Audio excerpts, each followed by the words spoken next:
Welcome to Edge Group Podcast, episode number 9, Eight, 8. Are you nine. sure it was 8? Wasn't it 8 last time?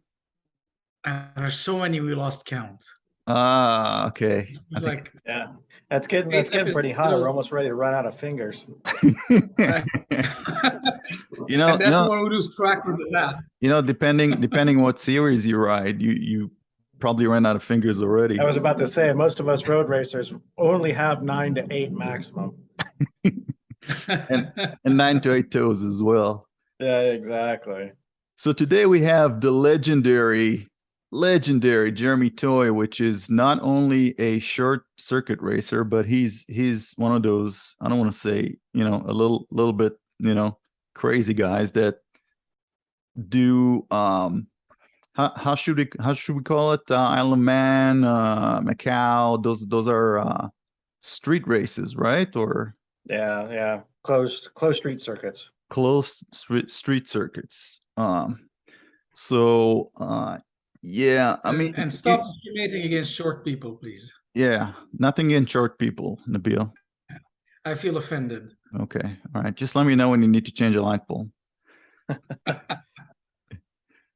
So usually when you go on a racetrack, you got corner workers, air fences, runoffs. When you go on the Isle of Man, you got someone's backyard, dogs, windows, and all kinds of things that cobblestone walls, and all sorts of things that are not going to be nice to you when you slide at 200 miles an hour into them. So your bio is this: you're a professional tester for Road Racing World, and I usually read those little tiny boxes in Road Racing World every time they have a road test. And then they go like, oh, our really fast guy, Jeremy Toye, said the bike, is doing this and that. And that way I know it's real. It's actually behaving the way you say it's behaving. And then you start racing the late 1990s. You have top 10 finishes in AMA Pro Superbike 2004, 2005. Yeah, top 5 finishes, AMA Pro Racing, fastest newcomer at the Isle of Man TT in 2006. So you basically went over there and you just went like, let me show you how it's done. I never been here. I never rode here before. I don't live here like most of the racers. And here you go. This is how you do it, guys. That's how it happened. Yeah, close enough. They being American, you're like, I mean, obviously you're a foreigner from there, but it's even being more foreign because you're Irish and you're British. They're all about it. Americans, we need some runoff and air fence, so it's even rare for a couple of us, the Mark Millers and the other guys, Rennie, that went over last year. It's rare for us guys to go over. And you also finished third at Macau, earning a podium in 2010. And you were the first American to podium in the event in 10 years. So it was the same with Macau. You went in there and you went like, yeah, let me show you guys how it's done.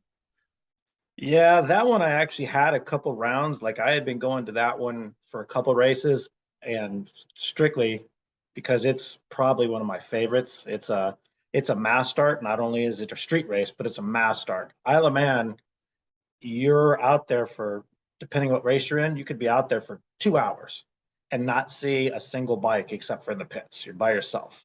Where Macau, you start off with 30 other knuckleheads all charging into turn one, and it's intense. Like it's definitely a fun race. I remember watching Macau before I even started racing, and the first thing I saw is someone, I don't want to, it's not nice to talk about it, but someone just went into a wall and that was it for him. And that was my first introduction to the Macau Grand Prix. And I said, okay, who's crazy enough to do this? But yeah, well, you try to set some guidelines for yourself, and on these particular races, my guideline was real simple: don't crash.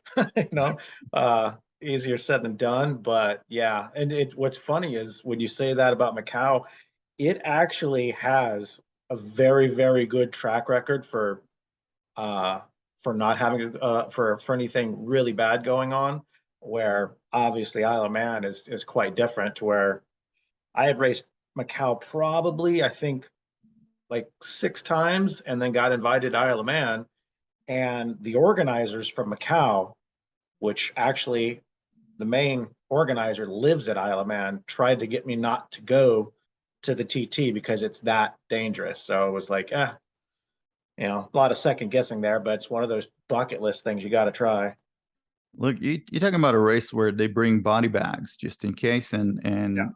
Oh, it's standard. I mean, I could tell you plenty of stories. I mean, my first time at TT during practice week, we went out for the first practice, and I came back, and my teammate that I was in the tent with, this is my first interaction of this whole place.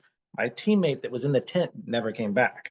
And I was just like, what in the hell? And I had taken two of my mechanics over. I rode for a mixed base team, and I took two of my mechanics over. I had a couple of US media guys, and then the rest of them were Irish and British support for the team. And me and the other Americans are looking at each other like, what in the fuck did we get ourselves into? Like, this is crazy. And everybody else there, it's a different mindset. So yeah, we'll definitely view it different over here, but it's just that intense.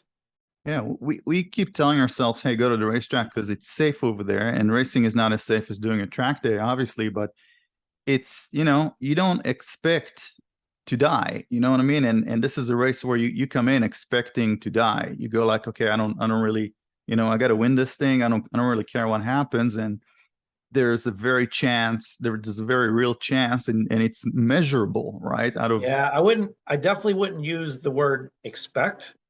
Not expect. You 100% accept it. You accept the possibilities. Like, there's no question. And there's a couple of the mistakes I've had at those races over the years to where I just look back and shake my head and wow, you just dodged the biggest bullet. But yeah, you go in there accepting it. Yeah, for sure. Yeah. So why do you think Macau is safer than, or has a safer record than Isle of Man? I mean, do people are so scared of the walls there that they actually slow down, or? You know what? That's an amazing question that I can't answer. And I do think some of it is due to the mass start, because you end up racing people, and in any race, sometimes that leads you in, but sometimes when you get served by somebody who's faster, you actually back down. And so you'll see the algorithm of Macau where the first 3 laps, it's like people are going every which way, and it's a proper race. And then all of a sudden, about halfway, most of the people start to like, all right, tap out, I've had enough. And they start to relax. Or when I say relax, maybe slow the pace. Where Isle of Man, another problem with Isle of Man that I think is that separates the two is Macau is only it's a little over 3 mile lap. TT's 36. So there's a long amount to get lost and forget your way. And I mean, at TT for sure, I've never been, well, at Pikes Peak I have, but like say Pikes Peak and TT, those places, I've never been that focused in my life. Like, and I am ADD to the 10th power. I stare at the planes when I'm racing. I can tell you what the corner workers are wearing. Like, I've got a major attention problem. But with TT, that was like the one time where I was like laser focused. And I could still to this day remember one lap to where I was like going out, my first lap, you're always absolutely scared out of your mind. Thinking to yourself, what did I get into? This is stupid. Like, what are you thinking? Second lap, you're like, I think I got this. Like, I can control it. And then the third lap, you're like, shit, I got to wait a day to ride again. Like, you want it so bad. But like at that third lap, you get almost comfortable. And I can still to this day remember going over Bluff Bridge and kind of forgetting where I was or how intense the jump was. And I jumped all the way across the street, almost into a pub. And I was like, that's it. Like, you you lose focus one more time, we're not coming back. So that, I think that could be the difference, to where maybe Macau, since it's so much shorter, it's easier to focus, or I don't know. Everybody's different, obviously. Right. Well, also that's a good point. If you're treating every lap as a qualifier because you're out there on your own, Yeah. trying to beat your time versus being held up by a group, that's a very good comment. It's a very good point. Yeah. So Both, yeah, all those variables. Yeah, both though necessitate massive cojones, I would say, just to even snap, let alone go through with the actual event. Yeah. No, they're special places too. I mean, we all gravitate towards motorcycles because we love them in every which way. You know, everybody's a little different, but you know, and then the next elevation from that is the competition, and then the next elevation from that is these specialty races for me that just, you know, at club racing or at an AMA level, you know, I would see myself just like zoning out or not paying attention or just getting sidetracked on something. And these races, I think that's what made me gravitate to them, because it makes you hyper focus, or else like you have no option. Like you either focus or the worst could happen.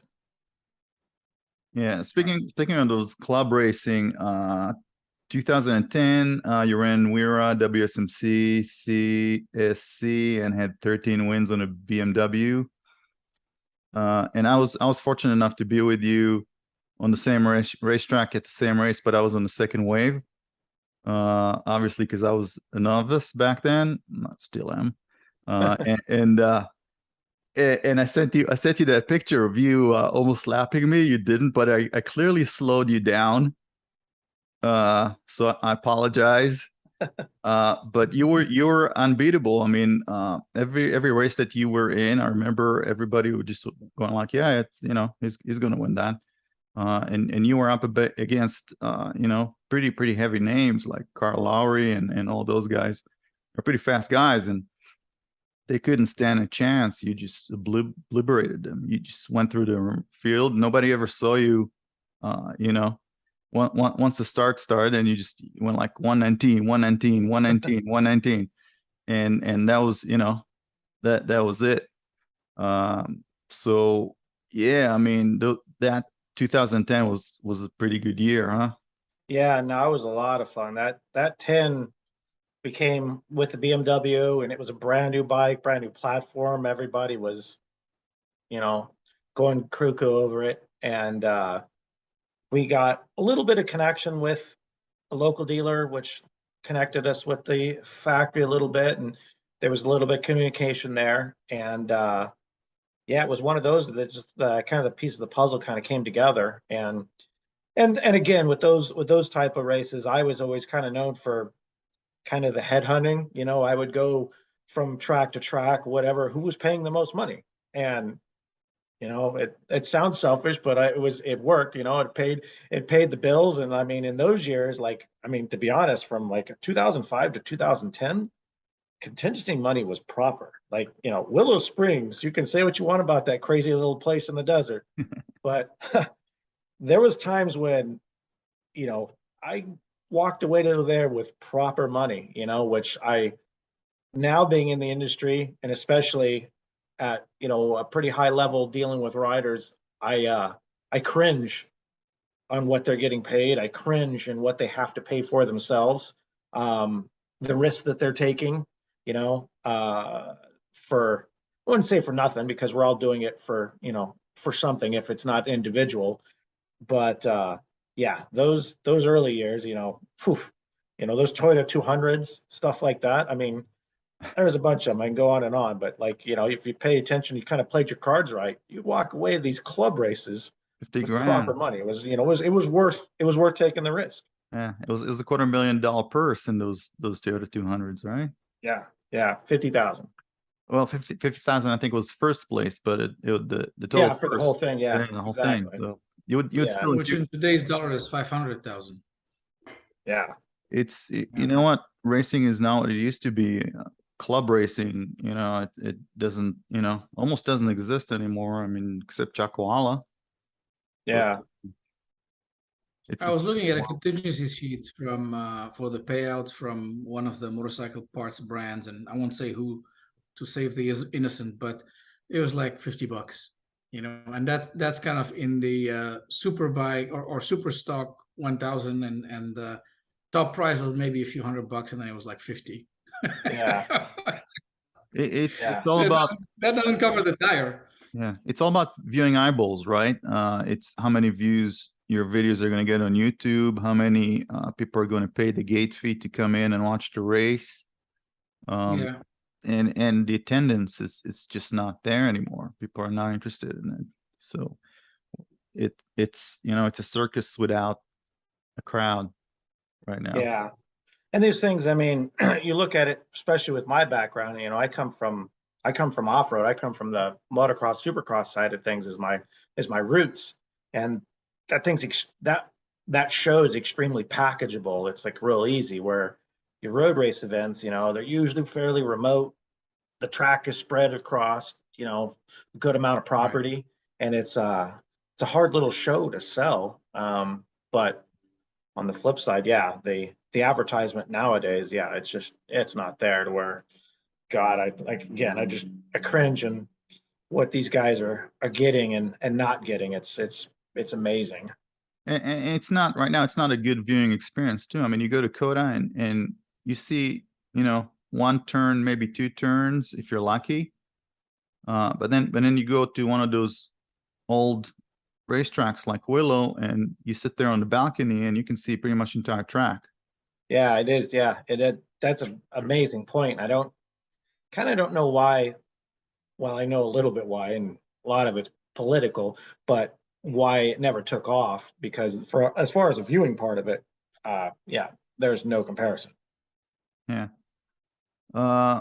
You also won the Pikes Peak International Hill Climb while competing as a rookie in 2014 on a Kawasaki ZX-10R, setting a record time and winning Rookie of the Year. So it's the same everywhere you go, right? You come in there first time around and you show everybody, where the turns are. Yeah, I wish it was that easy, but yeah, there's been a couple that worked out in my favor, but yeah, the Pikes was one that was funny just because there was so much, I wouldn't say argument, but like bantering back and forth between all these people that had done it for a bunch of years. And it's another one of those, it's a closed road, but the surface is really intense. Like there's sections of it, it's like a motocross track, and it's every bit as dangerous as the other two. The speeds aren't quite as high, but the accuracy is higher.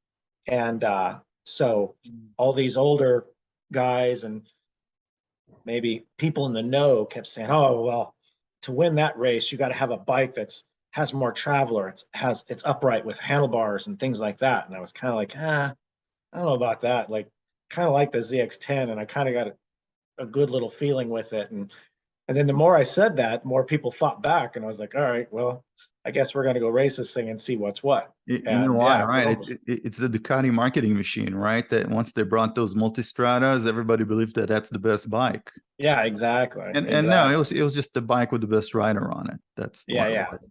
In I hate to say it, and I don't want to take anything away from the other manufacturers or even the one I was running for, but in races like that, yeah, there could be a guy up there with a, I don't even know, a Pook scooter and probably smash half the leader bikes. It's all about the rider. And then you won the Moto America Super Sport Championship as crew chief for Sean Dylan Kelly in 2021.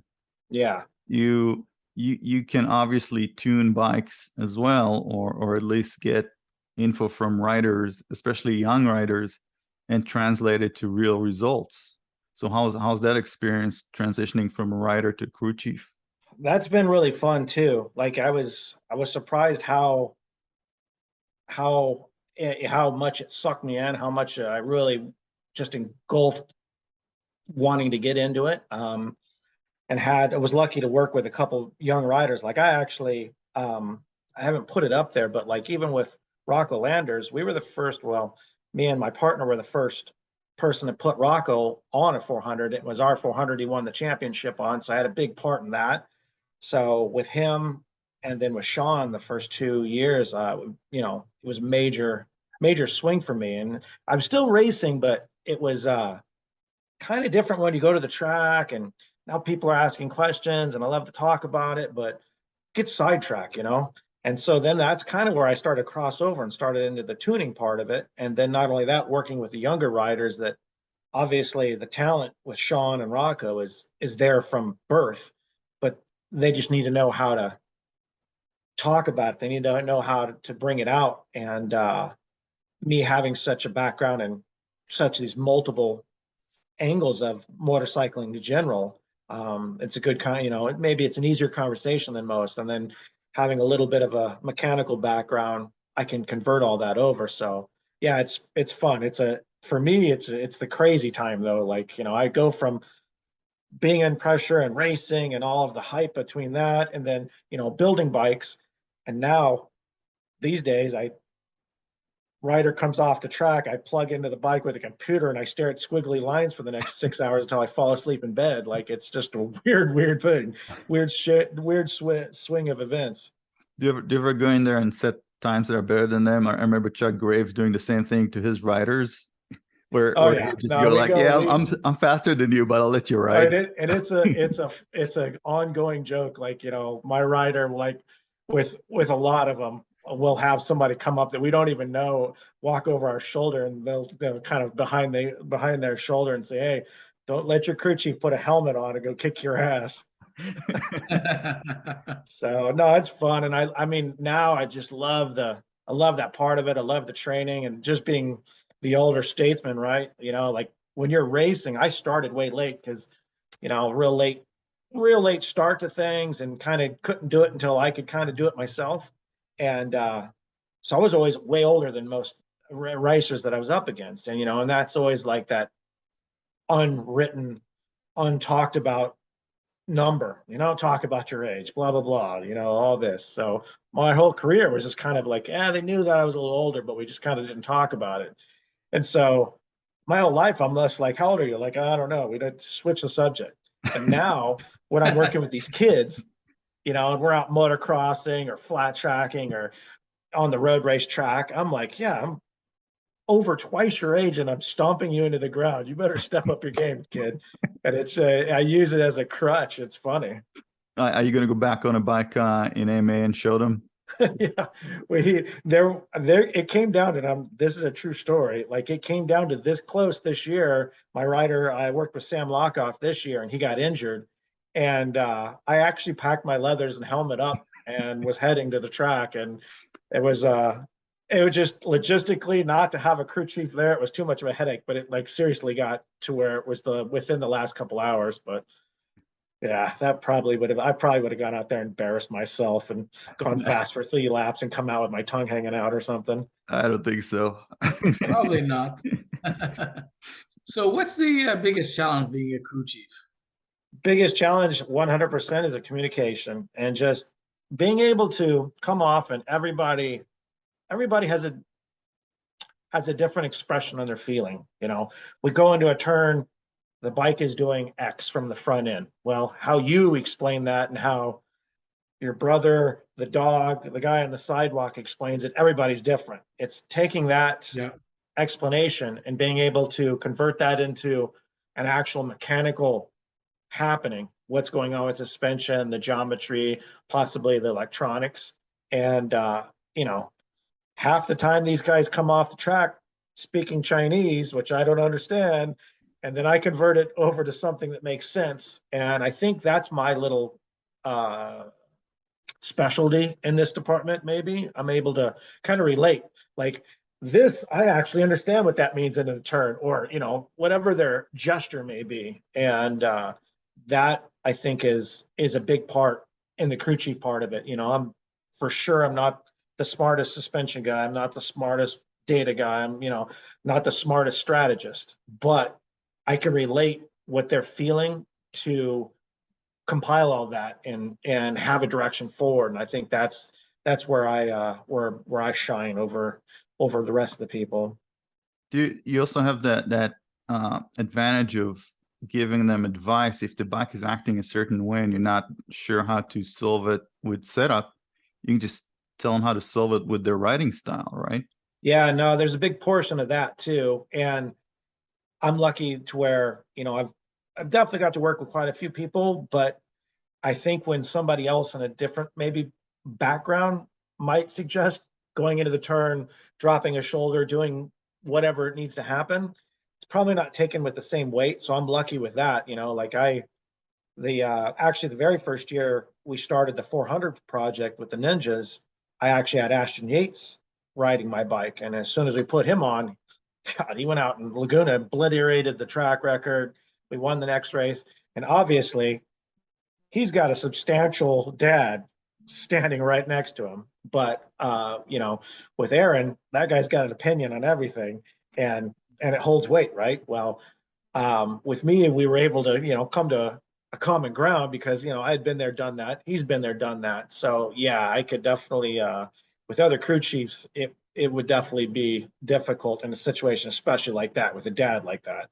Also, you got to explain to him, today's bikes are not yesterday's bikes. I remember Aaron Yates just being wild on the bike. Wild. When he went one direction, the bike went another direction. He would just put it back where they wanted to, and no electronics, no nothing. So now it's, I guess when you explain to him that it's an electronics game now, where you can't do what he did on a bike and get away with it, I guess he listens to you more than he listens to other people that don't have that experience.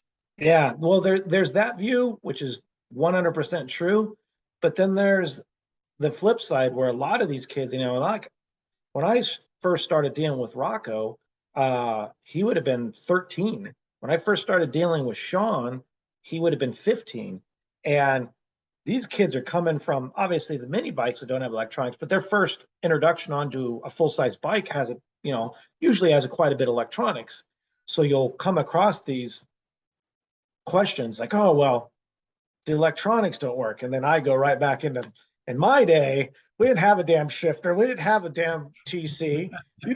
Here was your TC and here was your shifter, and like, you really need to connect that. And I am all for the electronics, but at the end of the day, I think one of the things that benefited me so much, I would go to these track days and be lucky enough for people to allow me to ride their bike. And I would just seriously go down the line from, a very expensive super bike down to the biggest piece of crap with crappy tires, and then get a taste for all that stuff, and you'd come back with like, oh man, that bike that's 10 years old does this particular thing in the turn so much better than the other turn, especially that bike with the $30,000 fork. So how do you feel about that? But it breeds all these feelings, and this connections where, yeah, now I'm able to share it with these little snotty-nosed brats. Man, we didn't have slipper clutches. We were our own slipper clutch, right? Yeah, exactly. Yeah, you watch those two fingers, you keep Just them on the let go. lever. Yeah. I mean, these are habits you have to break when you leave the pits now, and you don't ever touch a clutch anymore. That's just weird. I'm looking forward to a motorcycle with a blipper, right?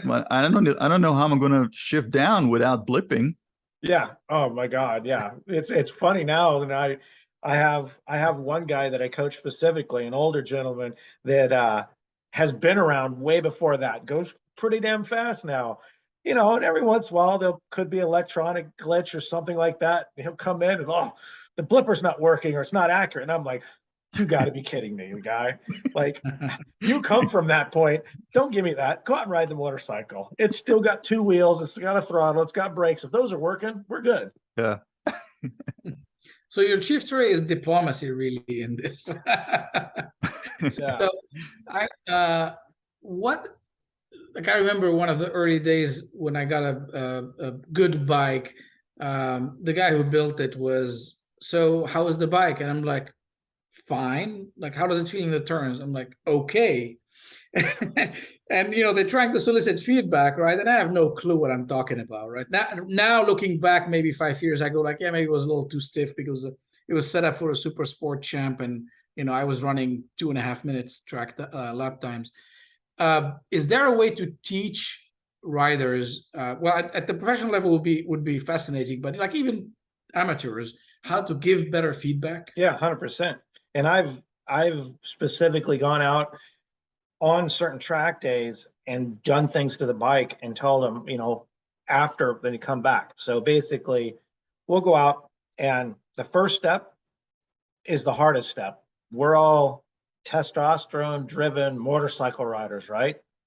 First step is to go out there and swallow your ego. You're going to go a little slower, but you're going to turn your recorder on. And there's stuff like that to where there's people that obviously can do it quite well, and there's people that just struggle with the basics. So we'll go out and I'll specifically change something that's related to whatever we're talking about, how it turns in, the way it goes over a bump, whatever it may be. And then make a massive change to the bike, have them ride it, and then we'll come back and talk about it. And not that that's going to produce a lap time that day. That's not the target. That's not the objective. The objective is to connect what that tingly feel in your pinky finger might have been to that feeling that you felt from the motorcycle. Oh, well, this relates.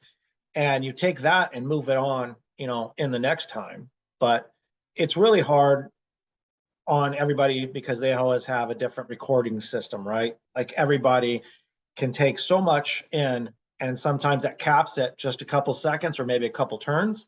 Sometimes the other riders that could cap at the whole 20 minutes. So it's finding what your ability level is, just like riding the motorcycle. What's your ability level to remember? Right. Yeah, I noticed a big difference. Like I've done coaching before, and I've done the usual, pay a guy $40 to set up your suspension.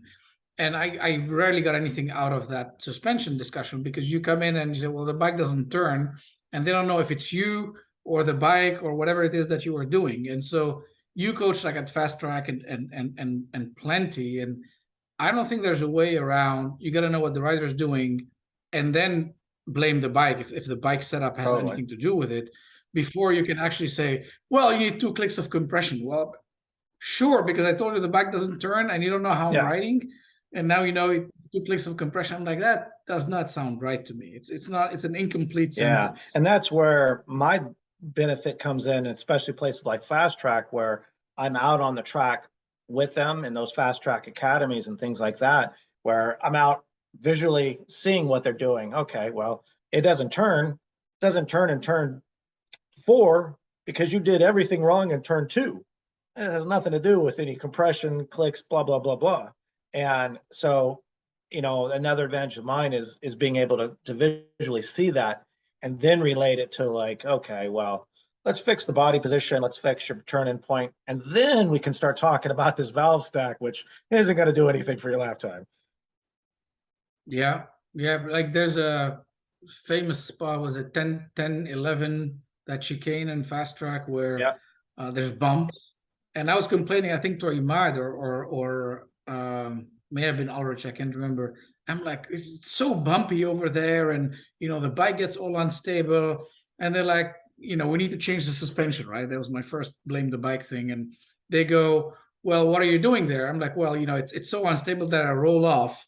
And they're like, well, you're doing exactly the opposite of what you need to do. Get on the gas, the bike is lighter, and you'll sail over these bumps. Lo and behold, I just changed that thing, and the bike suspension was perfect. It was the rider that was imperfect at best. No, and it's hearing those cues like that, and and knowing the track specific, where, not to beat on some of these suspension guys out there, but not a whole lot of them ride, and not a whole lot of them ride a lot of the tracks, to where there's the little track specific bumps like there at Fast Track. All the tracks we go to, across the country will have a G out here, a seam that will upset the bike. And I don't give a crap what you're doing. Putting tires, putting suspension, you're not going to fix it. It's a physical thing that you have to manipulate. And that's you hit it right on the head with that. So there's so many adjustments, but at the end of the day, the most adjustment that can be made is between the handlebars and seat, hands down.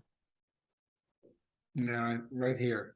Right, for sure. Yeah, I mean, anybody's gone over and either raced or just driven around TT course, the manipulation you have to do to the motorcycle there, it's intense.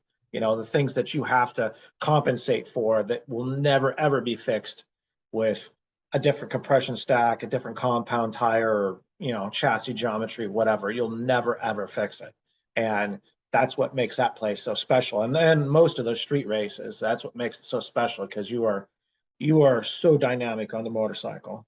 And you know what? The best measurement is the press launches, right? You see world champions going on a standard bike, and they're like within 3 seconds of, a motorcycle that you put 200 grand into.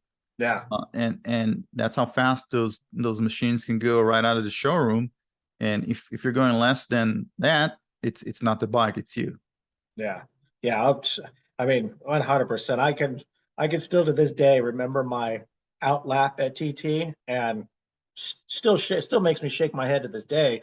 When I knew I was going over, I had got the video game. I knew, 8 months in advance. I played that game 6 months. I played it every single day for an hour. I'd come home from what I was doing and play the game, play the game, play the game. So I knew, I'm going to go left, I'm going to go right. I had it pretty memorized down, the direction of the track.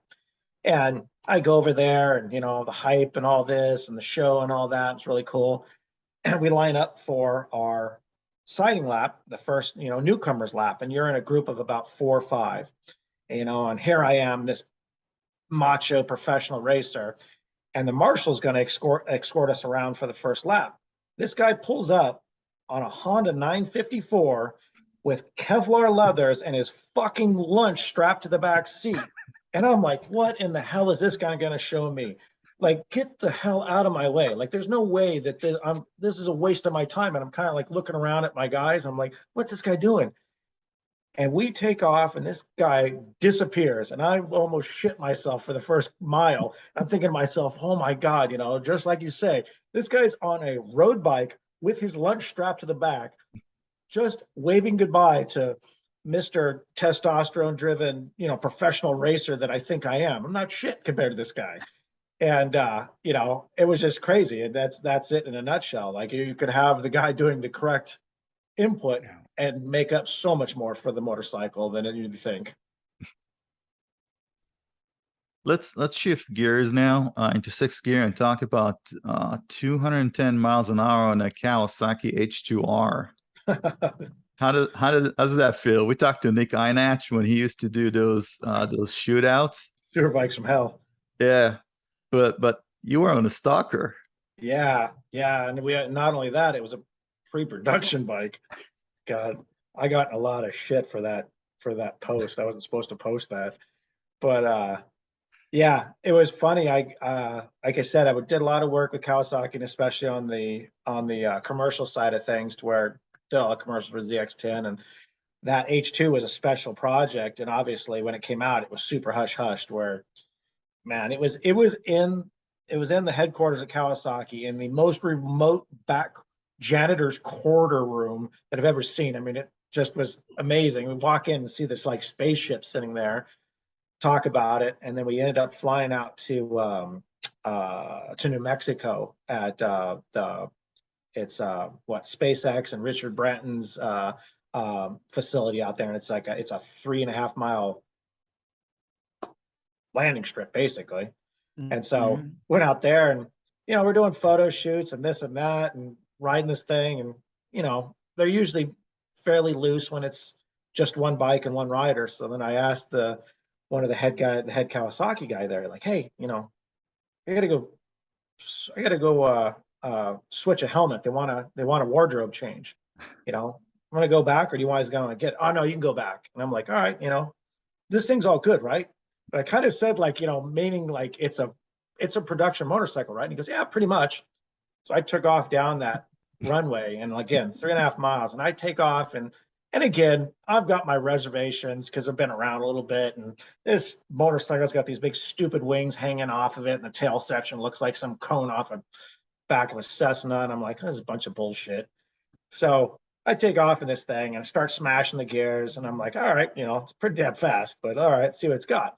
And that thing zips up to, probably 180 indicated pretty quick. And I'm thinking to myself, all right, this is where bikes, and like real speed, 180 on a bike is pretty damn fast. We barely do that at Daytona. And all of a sudden, like right around 180, you could feel this bike start to go click, click, click, click, like getting sucked down to the ground. And I mean, 190 comes by, and I'm like, dude, it's really stable. 200 comes by, again, this is indicated, and I'm not exaggerating it. At 190, you could seriously take your hand off and drink something. Like, it was so stable. And I'm watching this little speedometer keep going, burying past 200, and I'm like, this is crazy. And then I got this little ring in my head, like, shit, this production bike, and they didn't even tell me I could ring the thing out, so I backed the thing off. But yeah, it's that bike's no joke. It is no joke. It the whole fact that they give that to the general public with a license is just insanity. Absolutely crazy. Yeah, somebody rode it around Fontana, right? Who was it that went Elias, out? Was it Tony? I think so. Yeah, I've rode Yeah. one around Fontana. They actually had me take the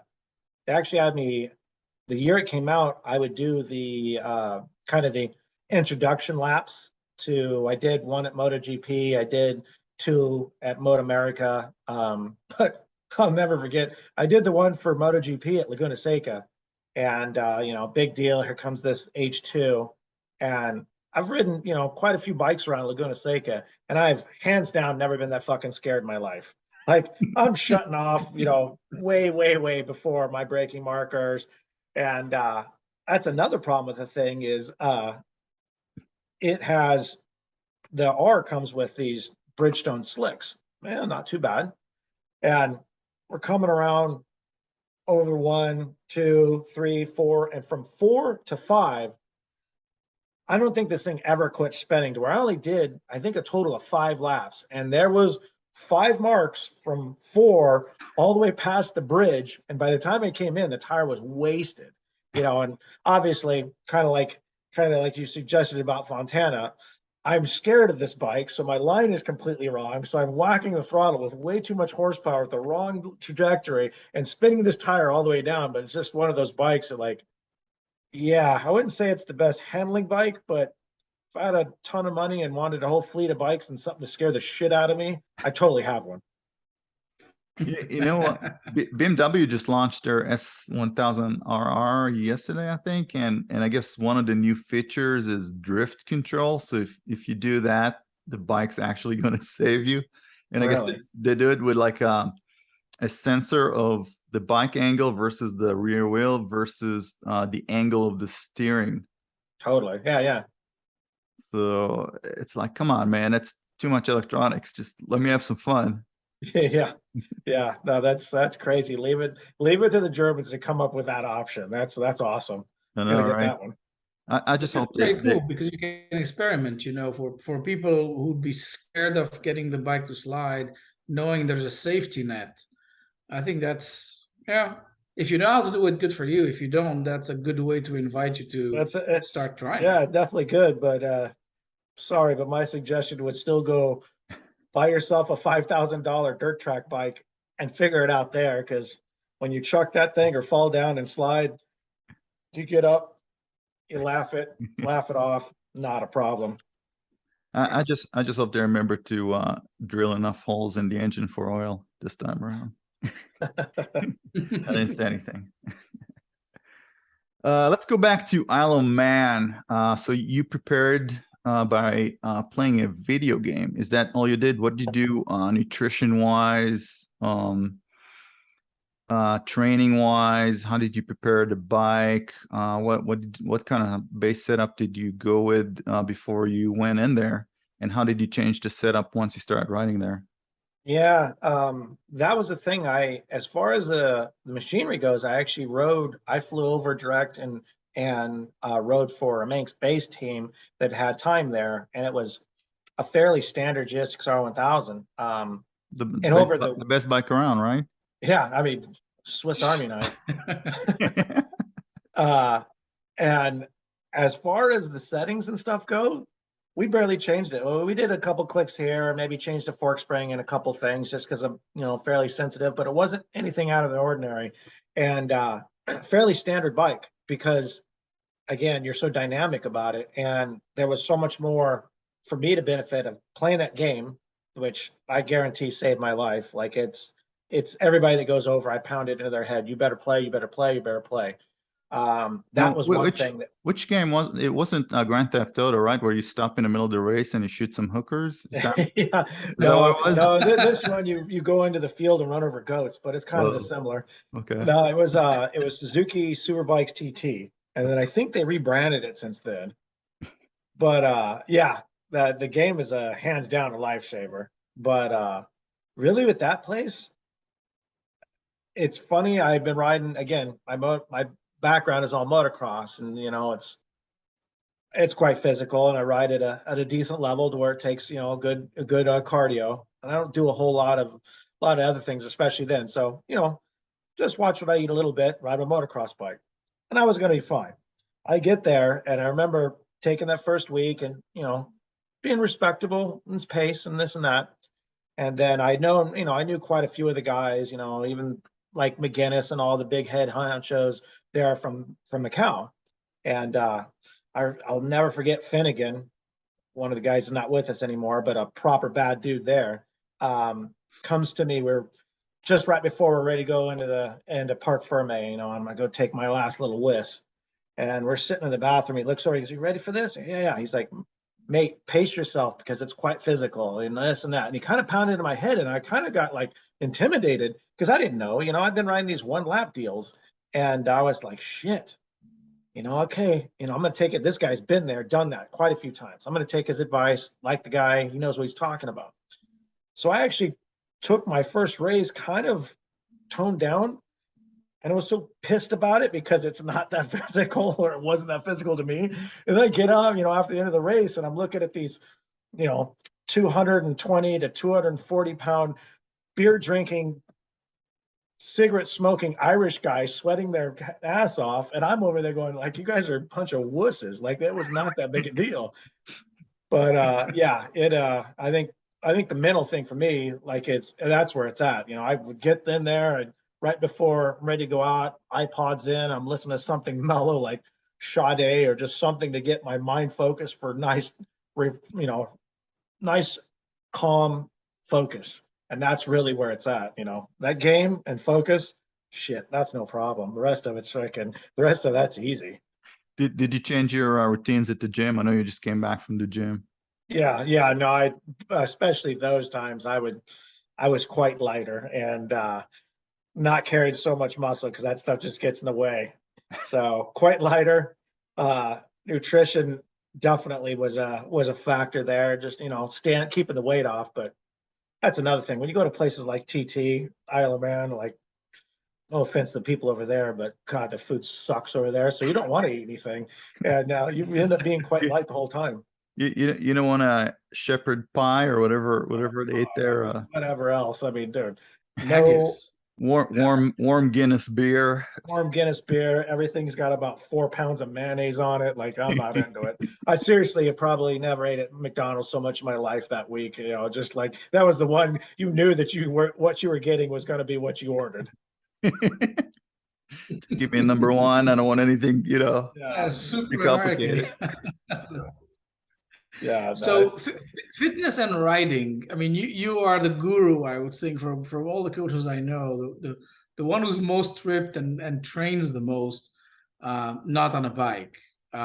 What's the role of fitness in your mind? And I mean, really, how fit do you have to be good? That's it. It's different for everybody, right? And I think it's shifted so much now that I'm not racing full time. It's one of those things where I think I'm supplementing something I'm missing from racing with going to the gym more. So it's one of those things that just kind of like you shift in life. Obviously I ride quite a bit, but I don't have to be fit for a 2-hour race. And back in the day, and still to this day, what am I saying back in the day? Still to this day, me and Josh Hayes argue about this all the time. And especially when both of us are racing full time and, he's local here. So we train quite a bit on motocross and stuff. We always get in the argument. Even when I was racing full time, I still would have a fairly decent gym routine. And my kind of outline was like, hey, all of our races, depending, the specific ones, but all of our races are about an hour, right? You should be able to bench press your motorcycle for an hour. That's all you need. other than that, he's out there going on these bicycle rides for 5, 6 hours, you know, like all of this cardio that's like next level. We go back and forth on that all the time, to where like you should physically be able to manipulate your motorcycle to the 10th power, you know, like at TT, going back to that place is so physical. I came in after one lap through one of the very, very fast sections that has a couple of bends in it. And I ended up bending either stock handlebars. I ended up bending one of the handlebars in just from trying to change direction. And I think you should have that, harness that power to manipulate that bike that's trying to manipulate you, as opposed to being able to ride that thing for 20 hours like Josh's, you know, concept is. Obviously, hard to argue with a guy that's got, you know, 5, you know, what, 6 championships, 4, you know, superbike championships, whatever he's racked up. You know, it's hard to argue with a guy that's been there and has results like that. But I think everybody's it works different for everybody, though.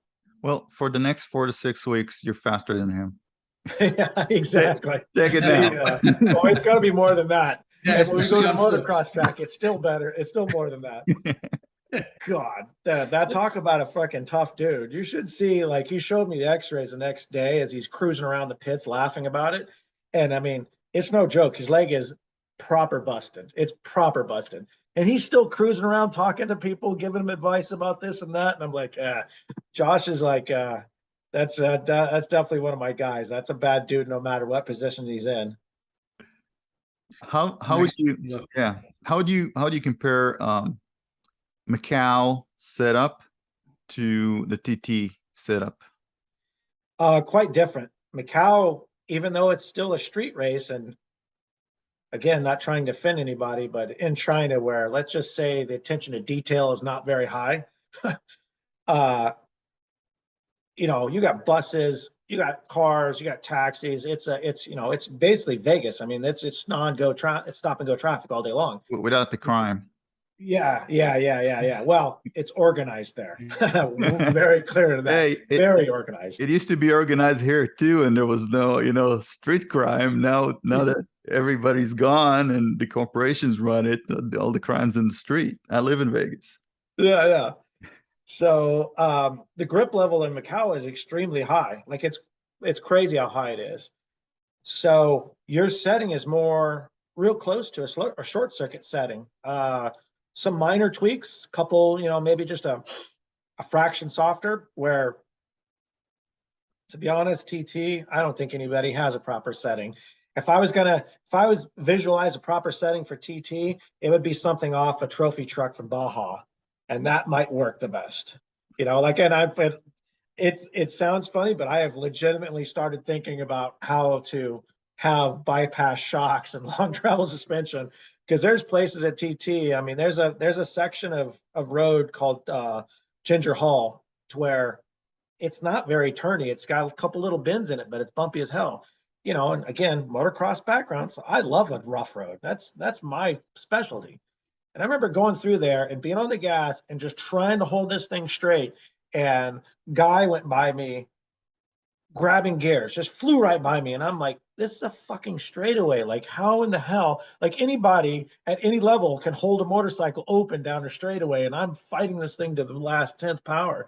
And so, yeah, setting is one thing, but riding it in a position to handle those settings is another. So yeah, another thing you build for TT is the bike has to be way, way more robust, because you've got to ride around for 2 hours, jumping, bottoming this thing out. Like, you know, I remember the first time I went over, I'm sitting there looking at like little things like muffler hangers. And I'm like, that bike has a stock muffler hanger. Like, what? Are they cheap? Do they not know? You could drop so much weight with that. And then the next guy, you look over and there's a pipe hanging off this motorcycle right next to it because his pipe hanger broke, right? And there's when you say setup, it's massively different. You know, steering stops at TT. The bikes at TT, the handlebars barely move just a couple degrees because the thing's always getting in a tank slap because of the surface. So they'll build these giant stops off the bike so they don't allow to get in such a tank slap. Kind of sucks for pictures because you can't back the thing in as much. But the setup is, yeah, it's quite different, to where Macau is is for sure a short circuit setting, where TT would be more like your street surface. Pikes Peak would be definitely like your street surface. So you pretty much locked the steering damper all the way to 21. Yeah. Which, yeah, you actually do, which I'm a huge, I'm so anti-steering dampers. That guarantees that your suspension is wrong. And I would have nothing more than 2 steering dampers on my bike at TT probably. You know what? When I go to the back straight in Fontana, I gotta have it, because as soon as you hit that bump of the oval, Yeah. the bike just goes all over. So I gotta have those things just for that corner. Well, see, there you go. There's your new supplement. You go to the gym, a little bit more string training, hold those handlebars tight. Okay, all right. I'll take it as a non-compliment, which is I go to the Yeah, gym. speaking of which, so for someone like Gal, who's like 30 pounds overweight, hasn't been on a bike in a while, kind of aging It's all guy, that you know 30 pound is all bulls, buddy. what's a good training regimen? I mean, he's not looking to break track records, because he can't, and he's riding a Suzuki anyway, so that's out of the question. You see those guns, man? Oh, look at that. We're good. All kidding aside, he There's is something in the water in Vegas. Yeah, they put vodka in the water. That's There what. you go. Well, works for me too. Yeah, he's in way better shape than he looks, just from the head up. Look. When I raced WSMC, training. I went down to 170, and he still lapped me. So it's not about the weight. The weight does help, though. But what's a good like exercising routine? What are, like, if you were to do 4 things at the gym or at home as a rider, what do you think those are? Well, a lot of it would be core, a lot of core stability. I don't do a whole lot because I specifically focus on individual muscles, so it kind of just comes with the territory. But if I didn't have a proper set routine, I would definitely say core. Being able to be stable on your motorcycle when you're hanging off and dealing with those G-forces is huge. I mean, that's the biggest complaint I hear about a lot of people. And I don't want to give Hayes any credit, but definitely leg strength is superior to upper body strength.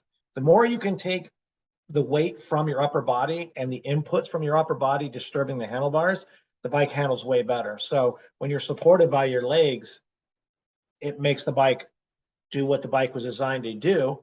And then it's only common sense. You look down at your body, and your biggest muscle group is by far your leg. And so core stability, squats, a hamstring routine, things like that, hip that you would abductors. build that. Hip abductors, you do those? Yeah, hip abductors. It's not that you have to have strength with hip abductors, but the flexibility is huge, and that's where a lot of people fall short of. And for sure, I have to pay attention to that because my flexibility is horrible. But the abductors, I actually use that thing for stretching almost more than anything. But yeah, lower leg strength, the core, and then a good lat and a back muscle, more rounded, for anything. But those 3 would be the categories that are necessary. But that's it. With a motorcycle, you're so dynamic that you have to be a little bit involved in all the muscle groups, and that's where, if anybody has any background in, the motocross, that's why I train motocross so much, because it just hits every single thing. And not only you're having fun doing it, it's exercising all of those muscles. And, a lot of it in a fast twitch way, where at the gym, you can exercise that, but getting your fast twitch really to work correctly in the gym is kind of difficult. Yeah, you load the weights and you just bench press it. Yeah. So you end up filling muscle full of blood more than anything, which is not really what you want on the motorcycle. So it's hard to find that balance. And again, everybody's different. Yeah, for me, it's the flexibility that goes first every time I put too much muscle on, and the shoulders. So it's tough for me to go, you know, left to right because the shoulders are so, you know, big and not flexible. Exactly. Yeah. Exactly. Yeah, so Aldrich wasn't way off. But I remember when I did the academy, before he said hello to me, he's like, he looks at me and he goes, "Okay, every day I want to see 100 push-up, 100, 100 crunches, 100 squats, and plank." And it was like, before you do anything, do those every day, and That's a pretty, that's like, those are good. okay. That's a pretty serious routine. First thing I would have done is picked up a mirror and asked if he's ever done that. You know. So that was a surprise, because remember at the end of that academy we had the bicycle race. Yeah. And I'm like, I'm looking at him, I'm like, he's gonna get obliterated, He's right? damn strong on a and he gets on bicycle. that thing. Oh, he disappeared. I mean, I think we did 4 or 6 laps. I can't remember what distance was. I think he almost lapped me. Like I could see him behind me already. Coming around. He was doing like 25 or 27 miles an hour average, some ridiculous number. And That's I'm why like, I can't believe he's in such good shape. you got to get a stick in there and shove it in the wheels. Yeah. Nah. Or you do like I did and run him off the track, you know. But that's case in point. That guy, and you know, I joke with him. We're obviously fairly close. You know, he's got a different perspective now with that body he's got, you know, especially wearing yellow is not helping. But anyways, there's routines that have to happen for specific people. Me, I'm lucky enough to be a shorter, you know, more athletic build guy to where I don't need so much the endurance. Well, Chris's whole life, if he was off a bicycle, and that's why he's so strong, they've kept him on a bicycle because, you know, that guy quits his routine and he goes up. There was a big joke between us when we were racing full-time back in the day. So, you know, obviously professional athlete comes with injuries, right? You know, and you'd crash, get a broken this, or be on the couch for a week. Well, I crash and I'm on the couch for a week. I'd come off and I would lose 10 to 15 pounds every single time. And I'd come off and, you know, in the 150s going, wow, listen, I'm at race weight. Chris, not so much. It's muscles. Yeah, Chris on the couch, he gains 15, 20 pounds and he would be pissed about it, you know, and I just rub it in his face. It's really funny, but like, again, everybody's so different. Now you also work for Road Racing World, right? And his dad owns it. So you guys, been with those guys for quite a while, doing the magazine stuff and, you know, feedback on how the motorcycle goes around the track. It's pretty fun. And now Chris living in Alabama, I tend to take all the West Coast stuff that's needed, you know, so yeah, pretty cool. But yeah, without those, you know, Chris is in a different position now, but, you know, from those concepts of going over to TT, Macau, Pikes, a lot of that wouldn't have been possible without Road Racing World and John. That guy has definitely taken care of me over the years. You know what's funny? Back in, I think it was 2012 or 2013, there were 2 magazines that compared the 1000s, right? One of them was Motorcycle USA back in the day with Adam Wahid and all those guys. And then the second was Road Racing World. And I looked up the test that they put out, and then I looked at the test that you guys put out, and I said, let me go with the pros. You know, Road Racing World didn't know what they're talking about versus those, you know, those guys. I don't want to call them amateurs because they made a lot of money back in the day, but you guys are obviously just playing around on the internet, right? Yeah, and it's funny. We saw this coming a while back from the Willow days and being connected with the magazine starting then. But guys like Adam is actually a super close friend of mine. I talked to him on the regular. There's a guy that can relate to paper very well, maybe not so much the mechanical part to riding. And so that's where I've always had the little bridge where like, I'm really good at relating that what's happening from pavement to mechanical to the motorcycle and let those guys put it on paper. But yeah, it's the editor thing. That's a separate race itself. Yeah. What I'm saying is guys like that. I mean, he's fast. Don't get me wrong. Really fast, actually. Yeah. But I've seen him do 135s at Fontana versus, you know, someone that needs to be the journalist that needs to put in 125s, 124s, right? You know what I mean? Yeah. But it's still better than all those YouTubers that, would go 2 minutes and then do like an hour-long video about how the motorcycle feels. Well, I don't care how the motorcycle feels, because you're not, you don't have the measurement to tell me how it feels, right? And then there's like 1 million views on the video. So what I'm saying is, maybe you and Road Racing World should start competing with their, with those YouTubers in their level, instead of doing like a 2-minute video of, hey, read the magazine. You know what I mean? Yeah, no, there's that too. That whole industry has changed so much over the years, though. It would be the direction is different. But I think there's a place for some of that stuff too. Like your average, let's be honest, your S1000 that you're going to pull off the showroom, let's just say, luckily, by chance, let's just say 20% of those see the track, right?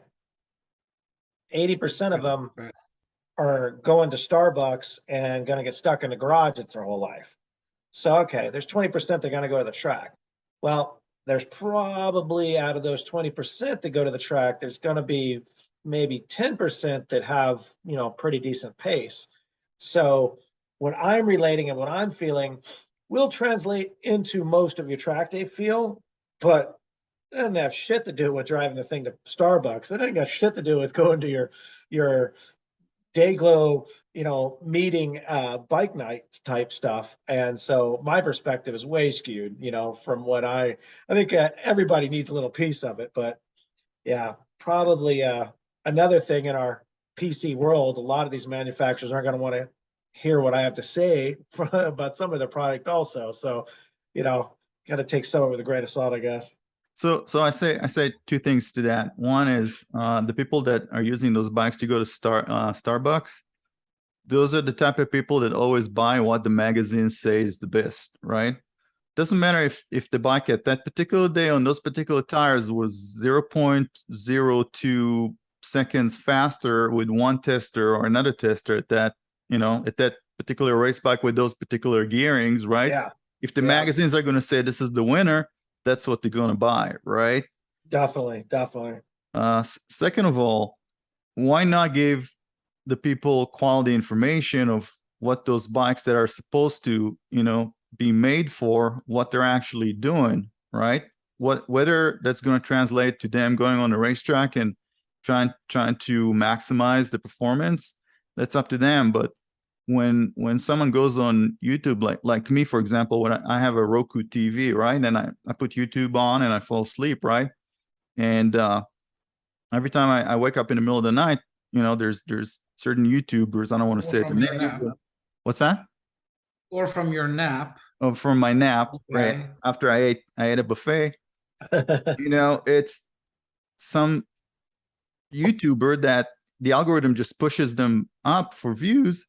They're always on, and I have to go and turn off the TV because I was like, you obviously never rode at pace in your life. You don't know what's going on, right? Why are you giving me information? I don't want your information, and I don't want YouTube to shove that information, in my face.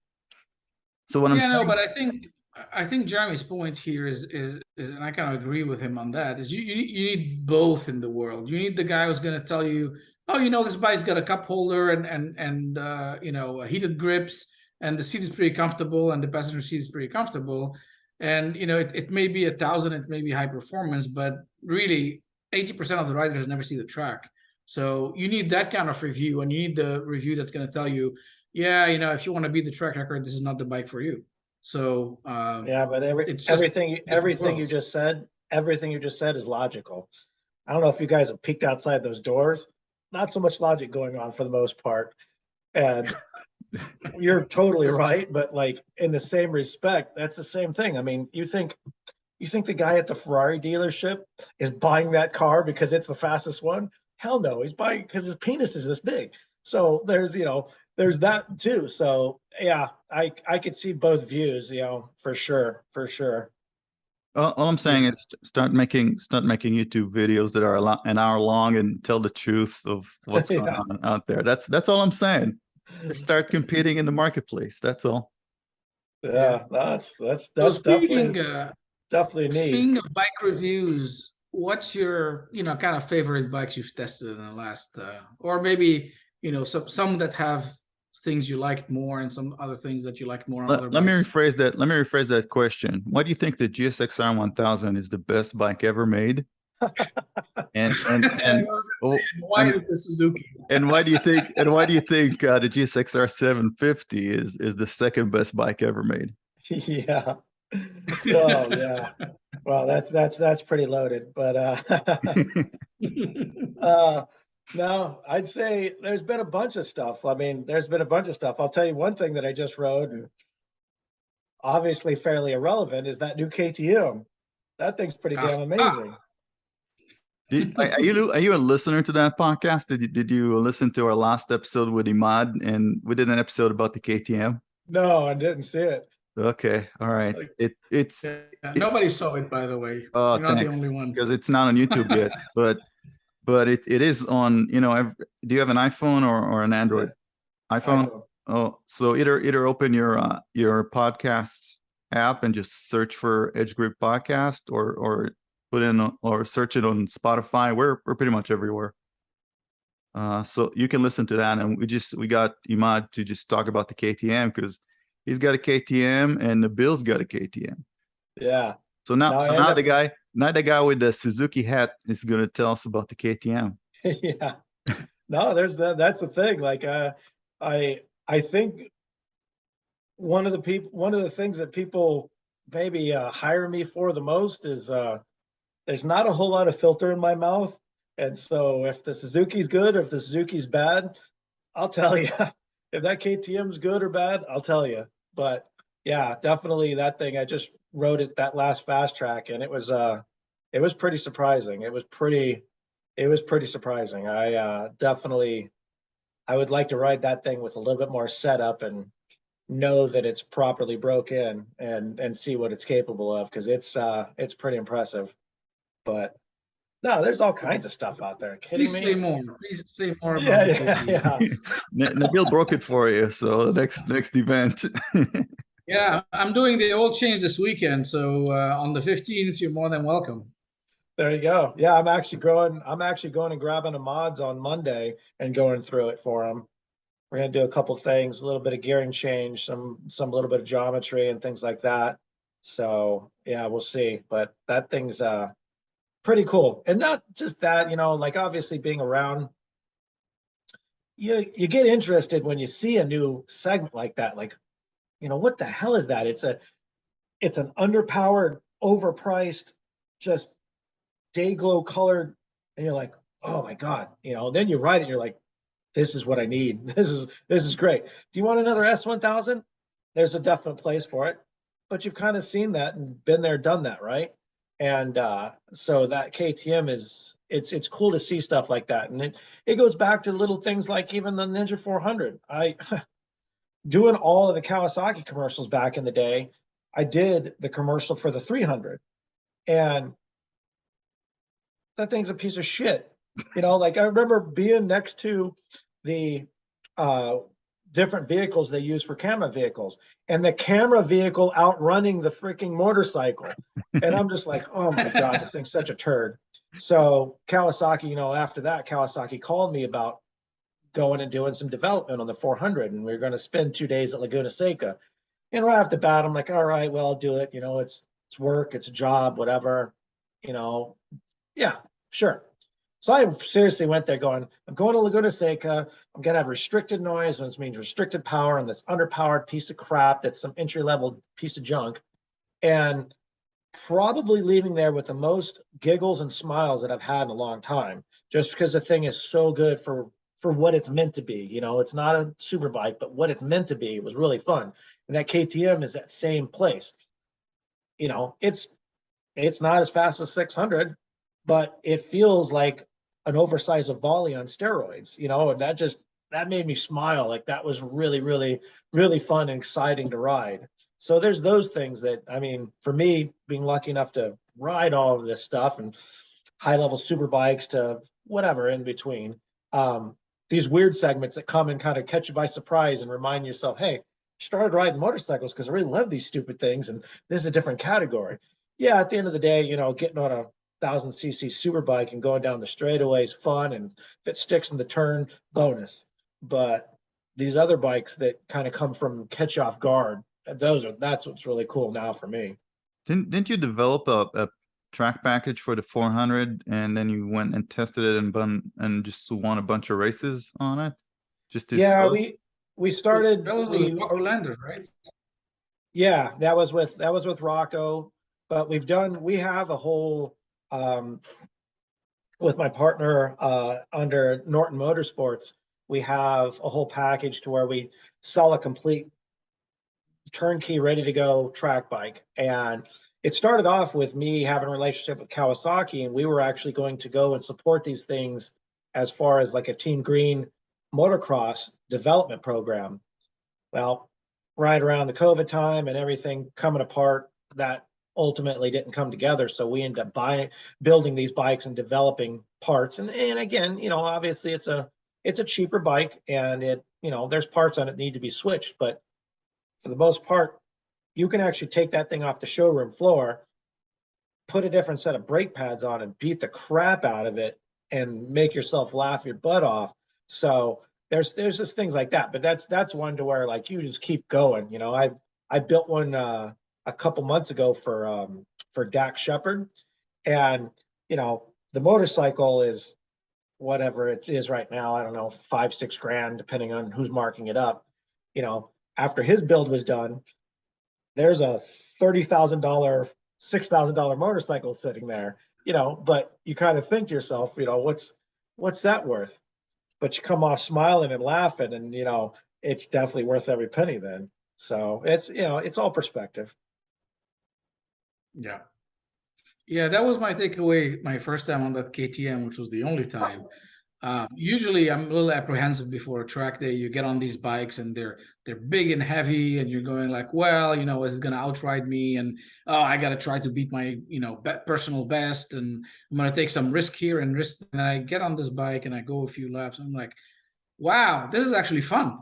We are meant to come here and have fun. Yeah. And it just, that was like the main impression leaving. And I actually did go faster, but it was just the main impression leaving the track was like, this thing just makes me want to come back tomorrow and do more of this stuff, irrespective of whether I go faster or don't go faster. And I was still breaking in the engine. And it was just like, it made me regret starting the way I did on big bikes, as opposed to like starting my track experience on a 300 or a 400 and just having fun and growing into the bigger bikes over time. But yeah, Goes back to that perspective of motorcycle, testosterone, ego, all this other stuff. We think that we need these things, and it happens so often. And a lot of these, I'm always trying to talk these people down from the cliff, like, come back to having fun, like, try this. You're not quite ready for that. You can have this later, so on and so forth. But yeah, those specific bikes, I mean, they definitely remind you why you first threw a leg over these dumb little machines to start with. So much fun. Yeah, and then you have Suzuki Gixxer, which So actually the first bike I ever took around a racetrack was Big Willow, and it was a 2004 Yamaha R1 that I bought a couple months prior. So I started on a liter bike at Big Willow, which is pretty much the worst motorcycle you can start on the worst racetrack you can start on. Yeah, one of the worst places to start riding for sure. Yeah. Which that's what I did. and then I flew off the track on my second or third lap ever at turn 9.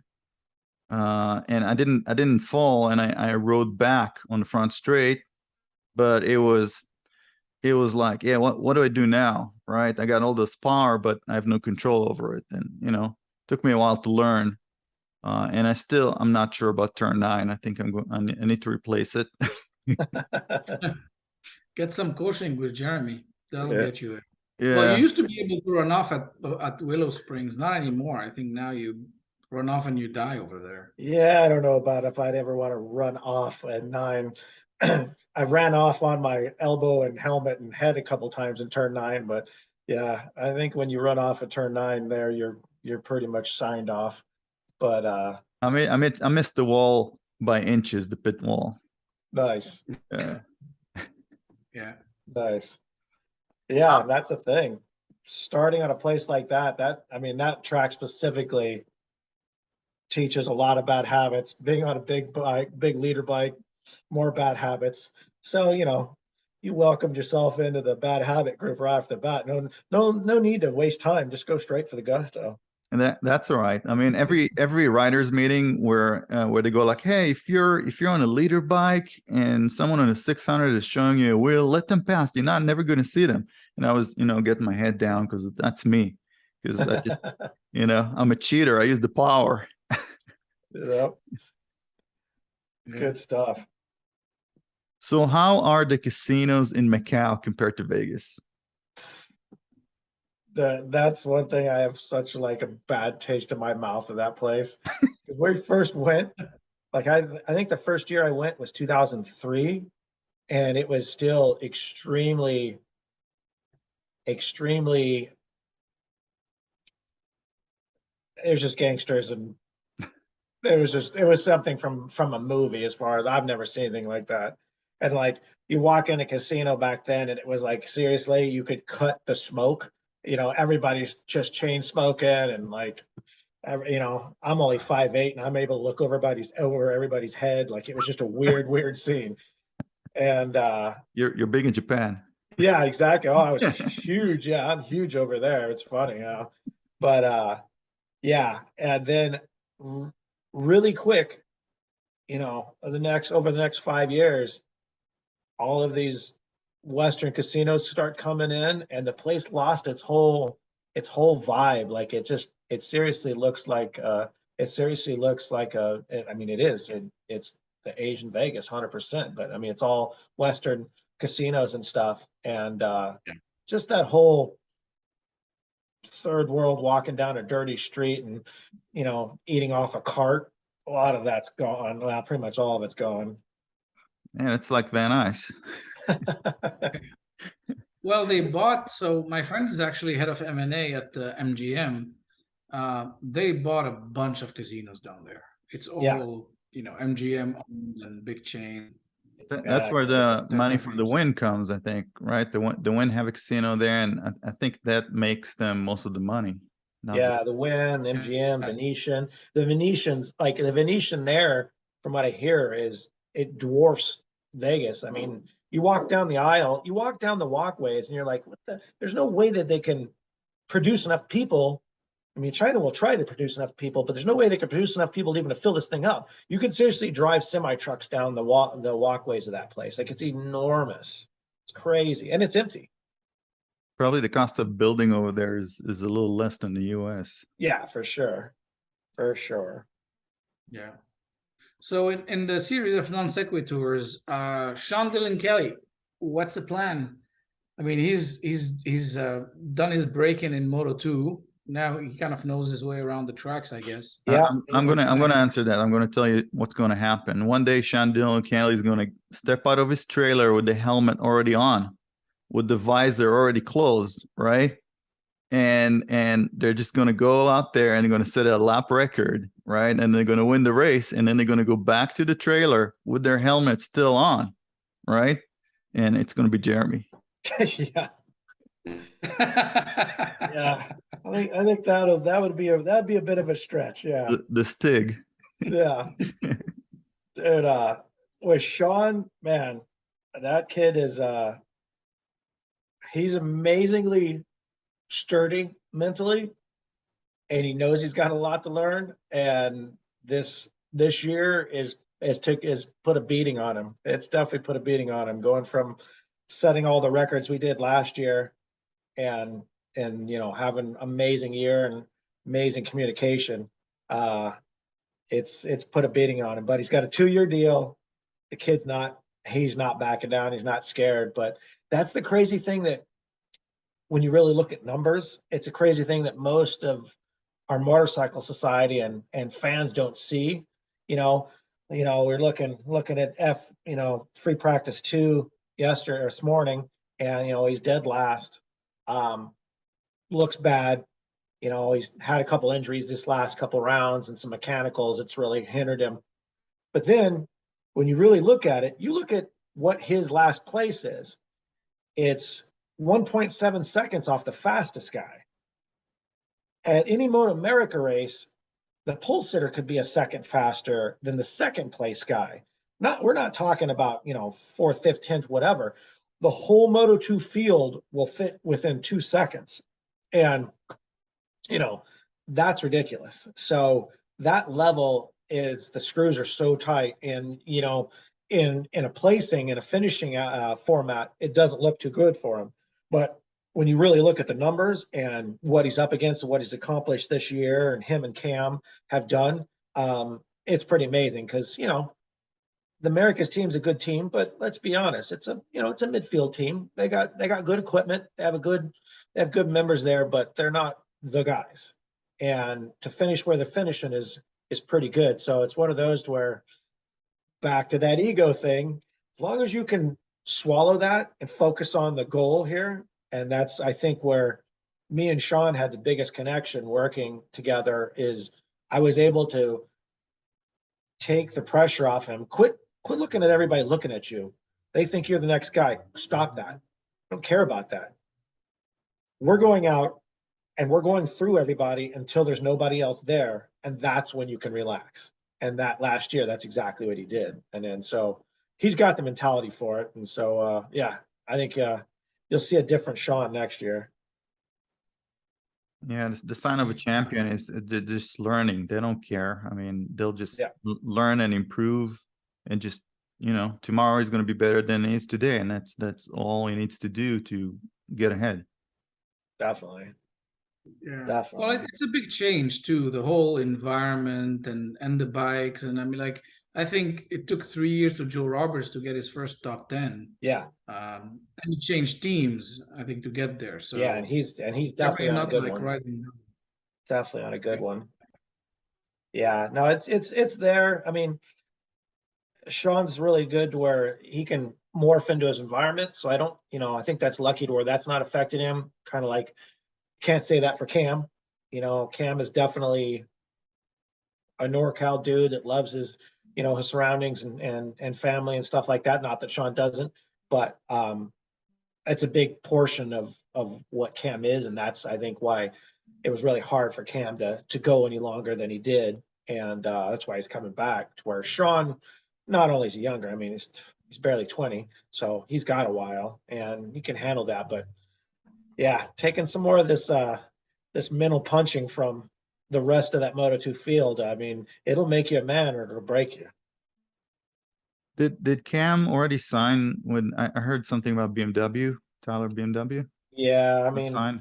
I would say it's not official, but it's official. How come he's not coming back to Yamaha? It's because they got 2 bad dudes on Yamaha right now, and one of them I know has another year on his deal, and the other one obviously is going to get an extension because he just won the championship. So, I mean, I guarantee Yamaha would bring him back with open arms, but yeah, those details, it's just, you know, the music stopped and there's only so many seats left. I would just run a third bike, but that's just me. Yeah, well, that Tyler's team has put in a pretty impressive first season, and there's the financial backing's ridiculous. But you know, you bring a talent like Cam over, and a lot of things can change. So it'll be interesting to see for sure. You know, and knowing a little bit on how that manufacture works, you know, that could help, and it could hurt him depending on how Cam takes it. So, you know, it'll be fun to watch. But I mean, nobody can deny that there's some real deal talent coming back. Yeah, and if Petrucci comes in for another season, it's gonna be, you know, it's gonna be war. No, it would be good, really good. Yeah, no, full year with Petrucci, and now that I think he's maybe swallowed a couple things that he was uncomfortable with, and it shows. And he's, you know, he's racing hard and good. Yeah, second season, he's going to be used to all the tracks. Used to home motor. And the information with that bike too, I think that's huge. I don't think that's an easy bike to race most of our U.S. tracks with. You know, it's got a different perspective, and its design philosophy is way different. So that being said, now they've got a full year of data of what and what not to do. And I think that's going to be, Choo is already a bad dude. That came in with a known, but that bike was still an unknown. And I think with that out of the equation, these guys are going to have a tough time with him next year. Yeah. He rode a bunch of. I mean, this weekend he's on a MotoGP Suzuki, It's right? on the Suzuki, yeah.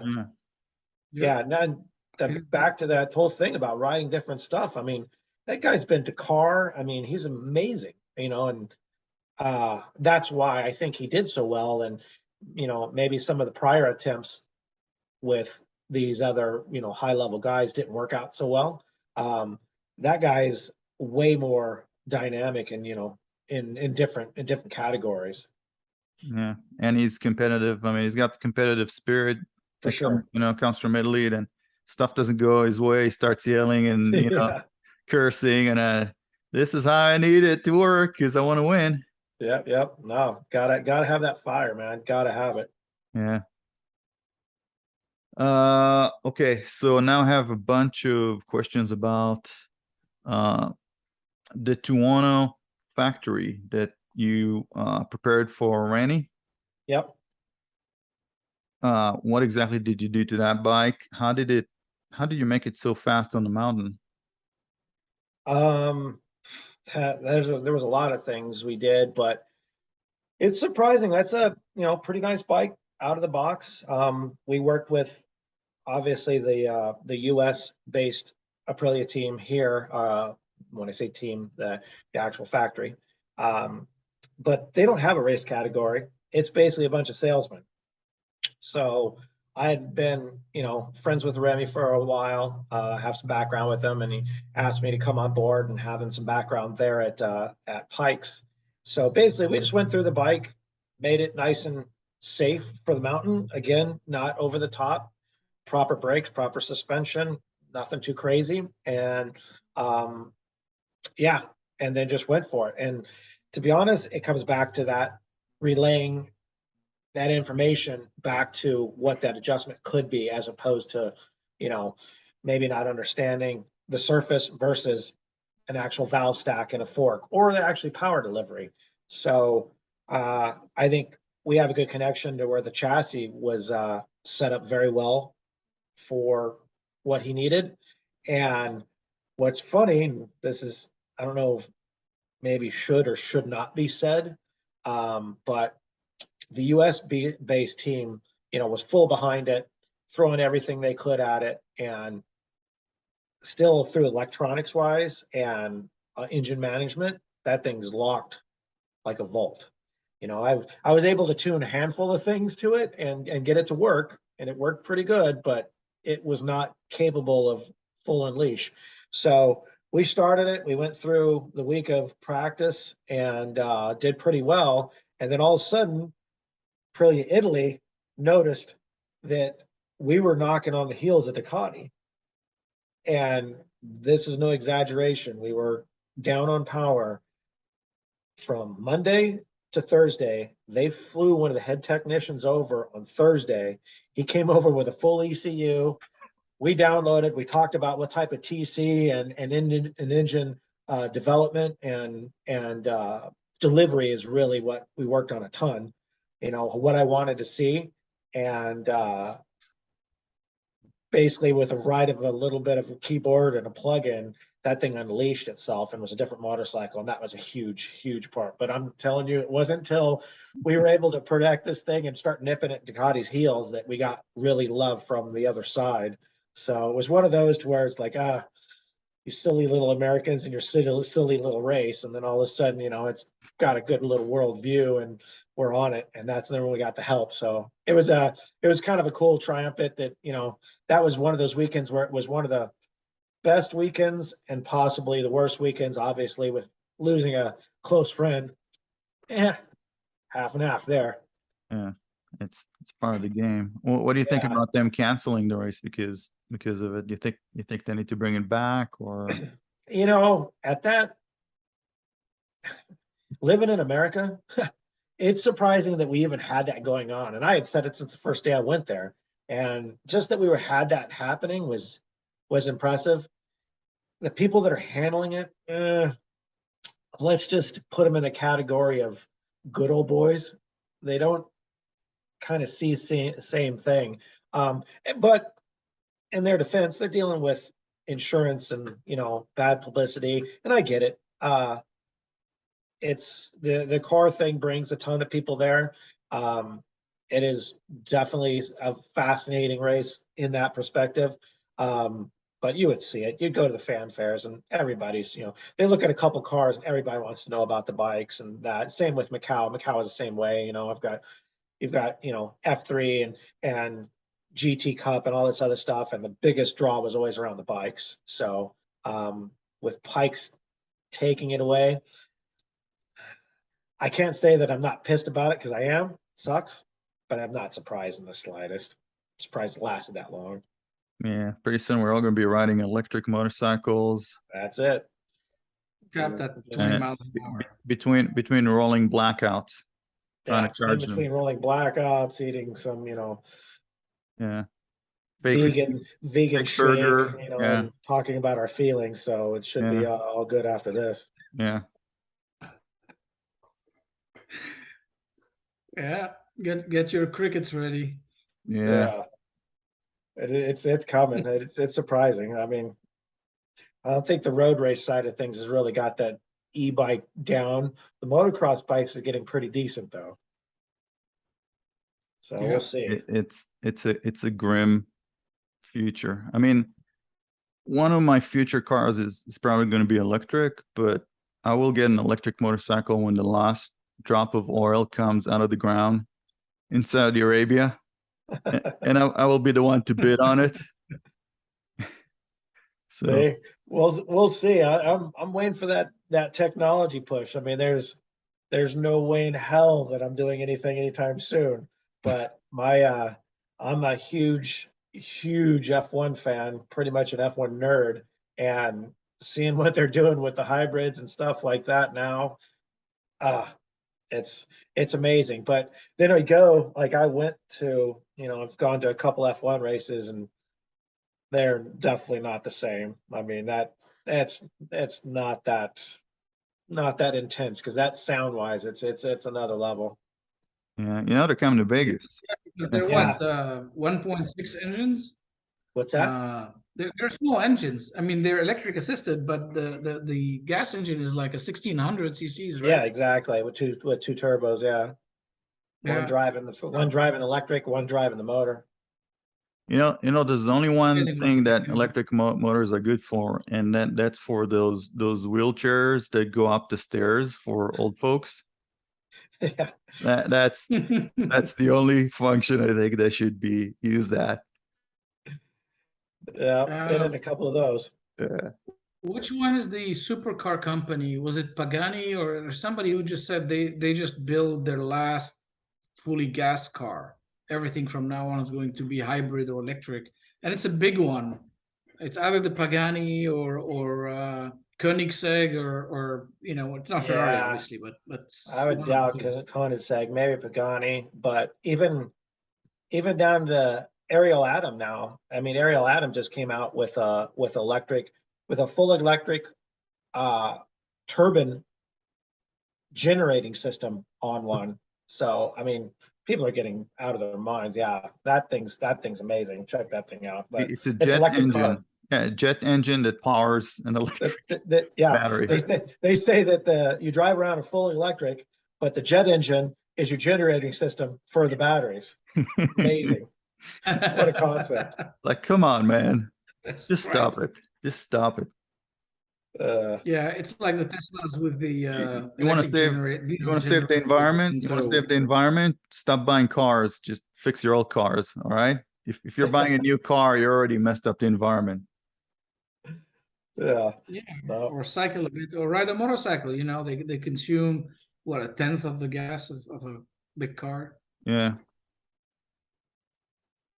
All right. I think we ran out of questions, unless there's any more questions. Nothing. I think we covered pretty much. You've been very generous with your time, Jeremy. Thank you so much. No sweat. And this is the coolest hat anybody ever wore in our podcast. Kind of fresh. You just got it last weekend. I told him before we started recording, I have a Matt Mladen Suzuki hat that I got from Suzuki of Van Nuys when I bought my K6. So I still have Nice. it somewhere. Yeah. It's 20 years Yeah. old. Well, as you can guess, Gal bought a Suzuki, and we won't end up hearing about it. Bought a Suzuki. Bought a few Suzukis. One day he'll be riding it too when it's finished. I bought a few Aprilias too. So nobody's perfect. No, definitely. No, there's good and bad and all that for sure. Yeah. All right, Yeah. guys. This has been another episode of Edge Grip Podcast. Thank you all for listening with our special guest, Jeremy Toye, which for the next 4 to 6 weeks is faster than his neighbor. And I'll see you guys in the next episode. Thank you, guys.